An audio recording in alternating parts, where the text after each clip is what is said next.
Hey guys, welcome back to the channel. It's awesome that you're tuning in, because in this video we are going to take a close look at the... Is it Orb? Where's Orb? I think it's Orb. Retro Mini TV handheld console. Yeah, my friends, I found another one. And the reason why I'm saying another one, in my previous video we talked about mini televisions, more like these retro game systems that you can just display or play. And I came across this thing second hand and didn't buy it new, so sorry guys, it's no package from China today. ABS, orb yourself in the world of gaming and gadgets. And yeah, I am familiar with this brand. I already did a review about this product, and just to be honest, I was not very pleased with it. And I think I also did this one, but don't know for sure, because sometimes there are different manufacturers making these products. And just an explanation, different languages, how the product needs to be functioning. Oh boy, let's see. We're going to get, this is the stand where the television is going to be positioned on. Oh man, we're going to get a lot of small batteries. Let's pop it out. That's the only thing that I need to do. Here we're going to get an AV out cable, because we can use this thing like a game system to wireless controllers. So I must say that it is a quite interesting concept. And they look kind of cute. So let's take a close look at this device, how you need to put it together. Oh, this thing goes in here. It even gets a rubber feet at the bottom, so you can put them in position. I think you need to put it in a certain position, or I think it is, otherwise it's going to be standing very strangely. Ah, here it is. Okay, so that's it. Surprise, surprise, we're going to need 3 AAA batteries for this bad boy, this mini television. So let's open it up. Let's put the batteries in here. I think it's going to be a freaking challenge getting these batteries in the other device. Ah. Oh yeah. What a relaxing tune.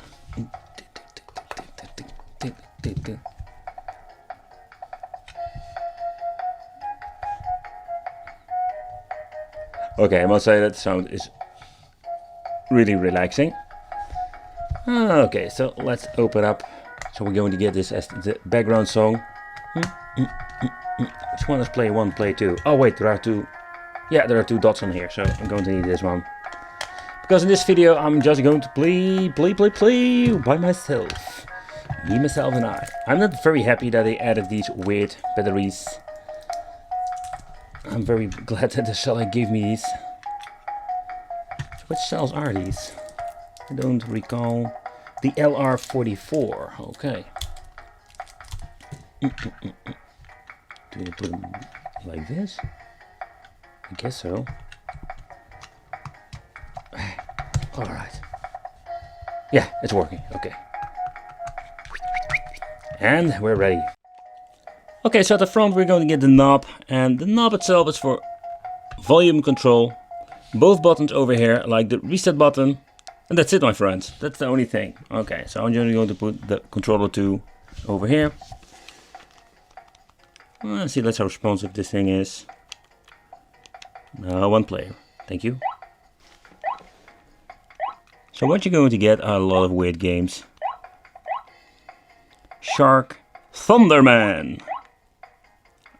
Okay, I would not be surprised that like there are horrible knockoff games, or maybe like actual good knockoff games. Nuggets. Fun fact is, like, I'm not putting the controller in front of the system, I'm just holding it beneath the desk.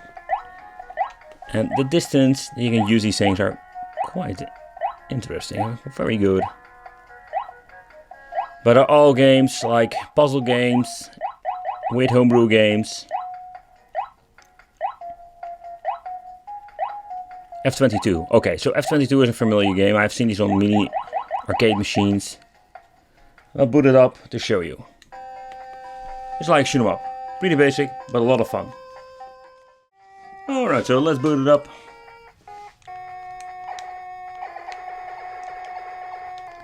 And for this tiny controller, the D-pad is very responsive.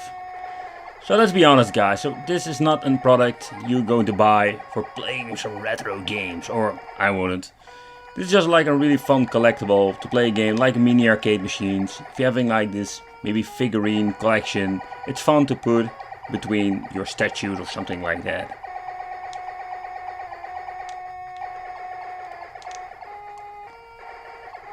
Okay, so there is no resetting it with the controller, so we need to go to the television and reset it. I'm pressing on the button over here. Alright.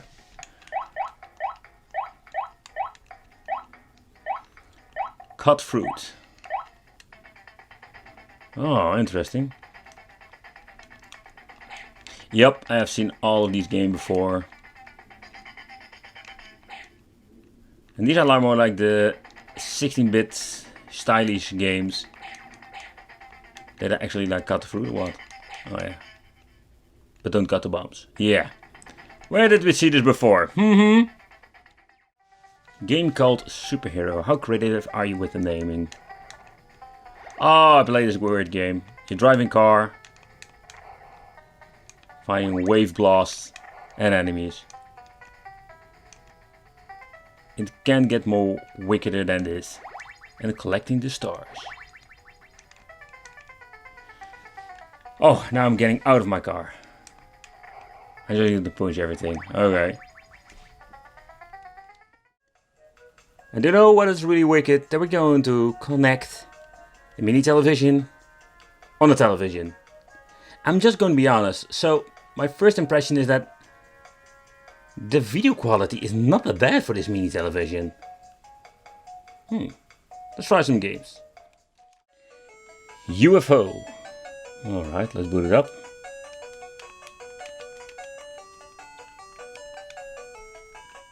And what do? Collect the orbs? Yeah. Okay, so I need to avoid the other weird shape items and collect the color bubbles. Interesting.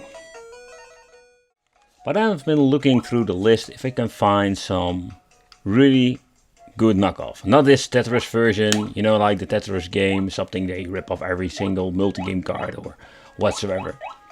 But I wanted to see if I can find a game that is actually like knockoff from an original one. But so far I can see they didn't do that at all. There are a lot of games, to be honest, but they're all unique homebrew crappy games. Devil Doom, Diamond. But yeah, whatever. Let's take a close look at the inside. Okay, so let's see if we can tear it apart. There's one screw over there. I think that's it. Second screw over there. There are not a lot of screws. That's it. The only thing that we're going to need. Okay, wait. Okay, so what I'm going to do to be extra careful. See, there are no other screws. We're going to screw the battery compartment open. I didn't see any screws over here. No, not really. Oh, I think I need to be very gentle then. Let's pull it out. Maybe it's clicked from this side. Yep, it is. Okay, so let's take a close look in the inside, my friends. So in this part we're going to get the speaker itself, and I must say that I am very surprised how loud this thing is. Minus a plus from the battery compartment that goes into this PCB board, and this PCB board controls the AV out. We're having the input for 5 volts, so we can use an external source, and of course the on and off switch. And then we're having the other part over here, so there's one cable going to the display itself. Alright, of course we're going to open this up too, because I want to do completely tear down of this bad boy. There are only 2 screws, also 2 screws holding this in place. And when you're going to remove this bad boy, you can see like there is an LCD that is inside of this lens, giving more this nostalgia feeling. Damn it. Ugh. Oh, sorry guys, need to cut it because I needed to have my both hands and I just want to rip and tear outside of the camera. So there's one like plastic knob on the control unit itself. Here we're going to get the LCD. I must say they are using a quite good LCD.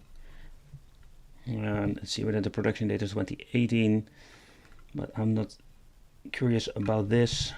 They are using the MXIC, so this is a very known chip. I have seen it before, like on other devices. I think the last one I recall is the all-in-one multi-game card console and the black blob for the chip, of course. They're always doing that. Okay, so this is the, I think they call it the pod meter for the button over here. And here we have the two micro switches for the reset. Kind of strange that we're having two micro switches. Okay, let's see, we have some more information over here. Model number DR8073A. And it's more like the indication of the version. So there's not a lot to see in the inside. So we're going to put it back together. But yeah, what do I think of a device like this? I know they are selling them for quite a lot of money. And don't pay me on it, but I think it was around $50. It can be more, it can be less. But in the end, what you're going to get is more like a fun collectible. I do like it that the controllers work very well. And they're not really comfortable, they are too tiny for my hands. But the display itself in this device, it's not bad at all. It's got a beautiful display. The games is a mix of about 8-bit, 16-bit stylish games. So in my opinion, it's not bad at all. Yeah, it's nothing to compare to the ones I reviewed from China. The other one with the Android box, that was pretty cool. You can do a lot of great things with it. But this one has like an AVO function. So you can basically use it like a game system. I want to thank you for watching. Consider subscribing. Hit that little bell, become on the Dreamcast family. And I will see you in the next video.